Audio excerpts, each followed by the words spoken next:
There are a lot of new gadgets out there for the kitchen. They all say they're going to be the best thing that you're going to use for cooking or air frying or dehydrating or whatnot. Today we're going to be looking at the Emeril Lagasse Power Air Fryer 360.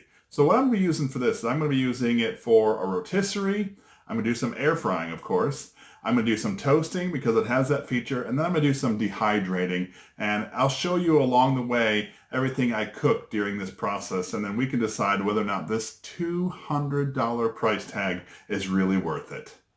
This is Jeff with Jeff Reviews for You. My channel is dedicated to reviewing mostly as seen on TV items. I look at some consumer gadgets, other household items. Once in a while I do a little bit of a DIY just because I think it's a lot of fun. If that interests you, I would love it if you would subscribe to my channel and click that bell so you're notified every single time I release a video just like this one. Now, let's take a closer look at the Emeril Lagasse Power Air Fryer 360. So I want to take this time to show you what you get when you buy the Emeril Lagasse Power Air Fryer 360 for $200. Don't tell my wife it cost that much, but it was $200. All right, so this is about the size of a large, medium microwave. You have a glass door here. That's nice. There's an interior light. There's two sets of burning elements. There's one on the bottom and one on the top. There's a fan on the side, and there's also a spot for your rotisserie rack. So I opted to get the one with the extra accessories here. So I have my rotisserie bar. I have a cooking rack. So I can make cookies on here. I can dehydrate fruit on here. I can do all sorts of things with this cooking rack. I also have this part right here, which I love probably the most. This is your air frying rack so things don't fall through. Maybe you have popcorn chicken or french fries, or you can also use this for dehydrating. So I like this rack. It's pretty versatile. You also get, I think this is a little pan, and then a drip tray, excuse me. I use this for 1 week, and check out what's already happened to my drip tray. This is not discoloration of the pan part. This is actually the paint that is burned off. I'm not sure I like that. It's actually on the front and the back. That's kind of weird. I wanted to show you that. Now, when I cook with this, I actually use saran wrap. Nope, don't use saran wrap. I use Reynolds wrap, and I cover it, and just to keep it clean a little longer. I just thought that you should know that. So it's real simple. We have our dial that we can select between all our cooking items. We have our time, we have our temperature, we have on off, there's a light button. A lot of cool features on this. So let's get right into the cooking part. I just wanted to show you what this looked like. Most people out there, when they do a rotisserie, they do a chicken, right? It makes sense. Everyone loves rotisserie chicken. So me, I'm going to do some beef because I wanted to do something different. So here I'm going to be putting beef on a rotisserie, and we're going to see how it turns out. So I researched online, and you can do this. The part now I have to do is try to get this probe through the meat. So we're going to work on that real quick.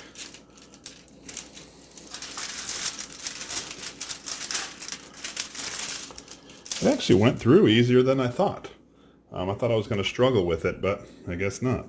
All right, so I need to take these ones here. You put them in. And screw it a little.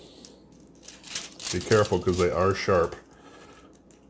Put them in, tighten it down, and do the same thing with the other side.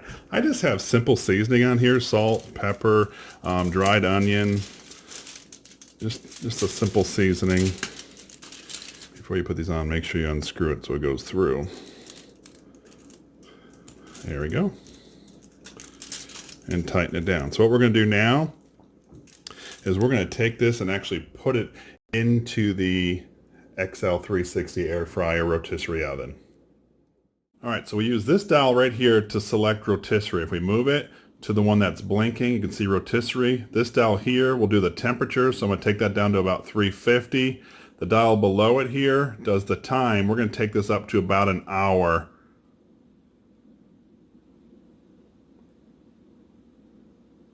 There we go. We have our time set. So now what we're going to do is we're going to get our roast and bring it into the rotisserie. It's got a hook on this side and a latch on this side. We are locked in. We have our drip tray on. So now we're going to hit the start button. So we're going to check in on this in a little while, but I wanted to show you how it started the rotisserie process. This has been cooking for just over 30 minutes. I paused it a second ago and I checked the internal temperature. It was reading at 100 degrees. I want it to get up to about 125, 130. Therefore, when it rests, it can go a little higher and then be about a medium cook. Let's check the internal temperature. You want to make sure you steer clear of that center bar because that will register a different heat. It's about 140, which is a good temperature because it's still going to cook a little when I set it to rest. So what I'm going to do now is I'm going to take it out. One disadvantage I noticed with this rotisserie is I don't have like a little hook that I can grab that rotisserie. So I actually have to reach in there and grab that. So I got my hot hands and my oven glove. I'm going to pull this out and I'm going to set it on my pan to rest.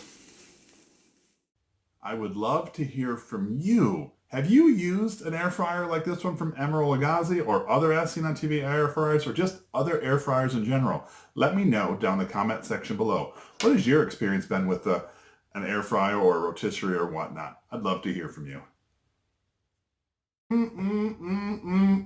That was delicious. Let's continue on cooking. Now we're going to do some air frying, but I want to do some chicken wings. They tell me it only takes 12 minutes and some French fries right alongside. Let's see how the air fryer function works on this. See if it's as good as the rotisserie. So now we're going to cook some chicken wings and French fries, but first we have to set it to air fry, 400 degrees, cooks for about 12 minutes. The difference this time is I have to preheat it. So I'm going to start this so it preheats, and once it preheats, I'm going to put it in here on the second rack right there where it tells me. So let's come back when this is done preheating. It took about 8 minutes for this to preheat to 400 degrees. So what I have here is I have about 5 good-sized chicken wings and scattered French fries. I don't have them overlapped. I'm guessing that the French fries will cook quicker, so I'll be checking on this as I go along. But let's put this in there and see how this thing air fries.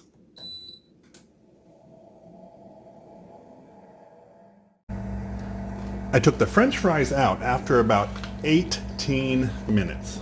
Here's what they look like. Nice and crispy and hot and delicious. The chicken wings have now been in there for 25 minutes and I've added another 5. So we're going to be cooking almost 30 minutes. They need to reach an internal temperature of 185. The last time I checked it was about 170.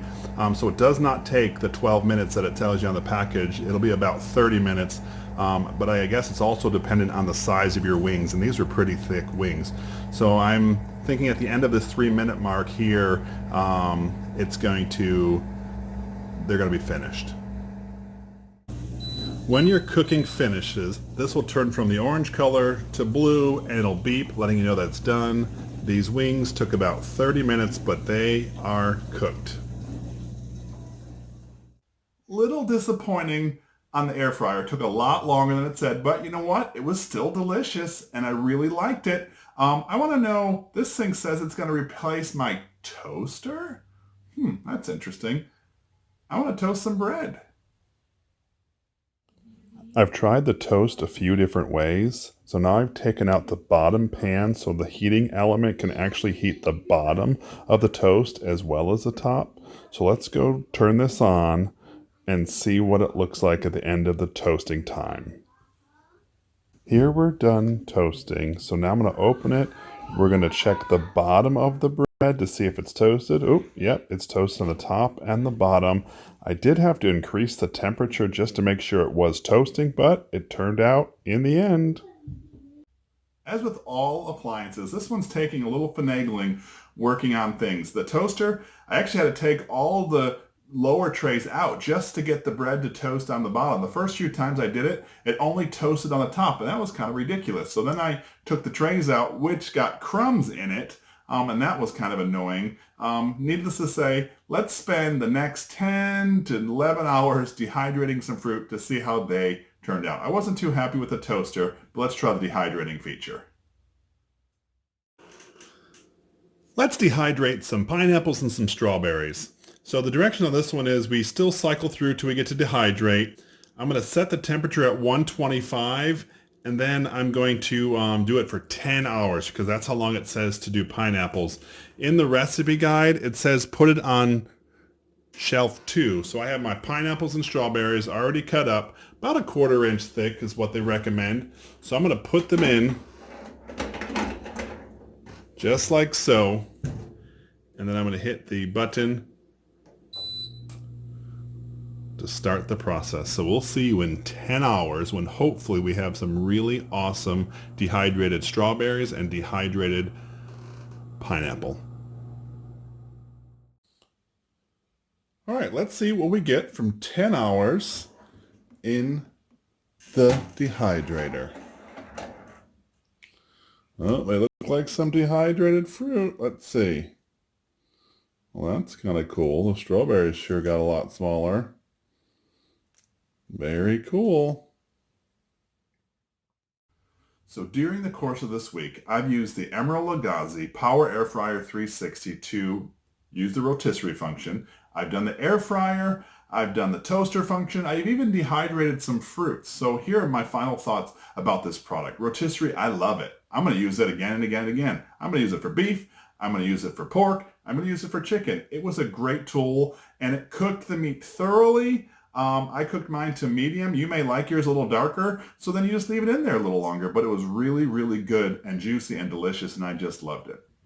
I used for the air fryer feature, and although it took about 3 times as long as what the air fryer was supposed to take, the chicken wings were delicious. The French fries were crispy. I will say with the air fryer part, I've done that a few more times during the week, and the first time everything seemed to cook okay, maybe because it was just being used for the first few times, but the last few times I noticed smoke accumulating in the house. I didn't know what from, because I would put tinfoil or Reynolds wrap on the bottom so it didn't get grease everywhere, so I wasn't sure. And so my wife said, you can never, ever, ever air fry in this house again. And I thought, well, I love this. So we came to a compromise, and now if I want to air fry, I go outside on the porch. So I also did toaster, which I thought was kind of silly. 3.5, 4 minutes for toast. It took kind of a long time. Now, if you're trying to toast 6 or 9 pieces at a time, maybe this is good, but just a standard toaster is just as good. Actually, it's probably better.